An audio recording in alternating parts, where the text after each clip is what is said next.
हो क्या रहा है इस घर में? इस घर में कुछ भी चीज समय पर क्यों नहीं मिलती है?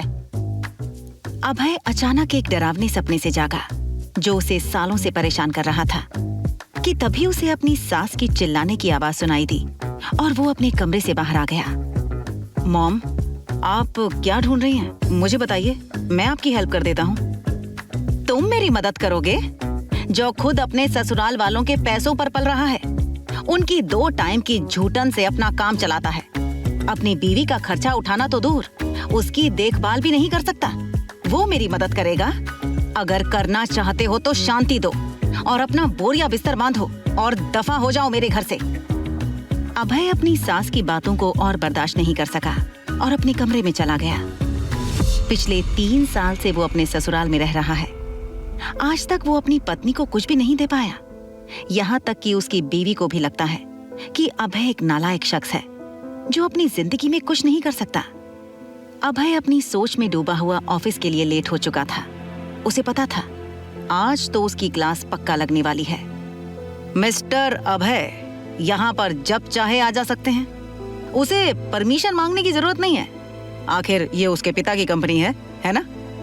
सॉरी सर, लेकिन आप अपनी लिमिट क्रॉस कर रहे हैं। अच्छा, चल कर रहा हूँ तो बोल क्या करेगा।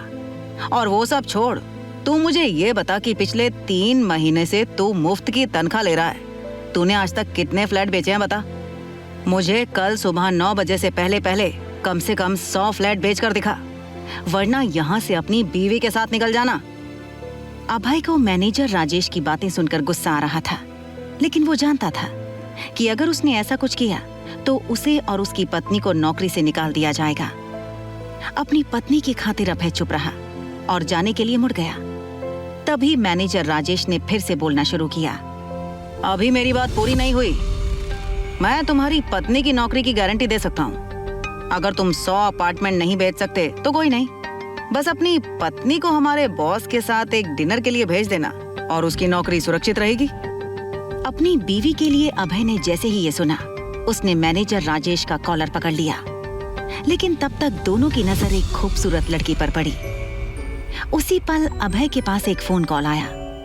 राजेश को छोड़ अभय ने जैसे ही कॉल पिक किया, हेलो सिंघानिया सर, मैं आपका फैमिली एडवोकेट सिन्हा बोल रहा हूँ। कांग्रेचुलेशन सर, आपके स्वर्गीय पिता के द्वारा छोड़ी गई सारी विरासत अब कानूनन आपके नाम पर कर दी गई है।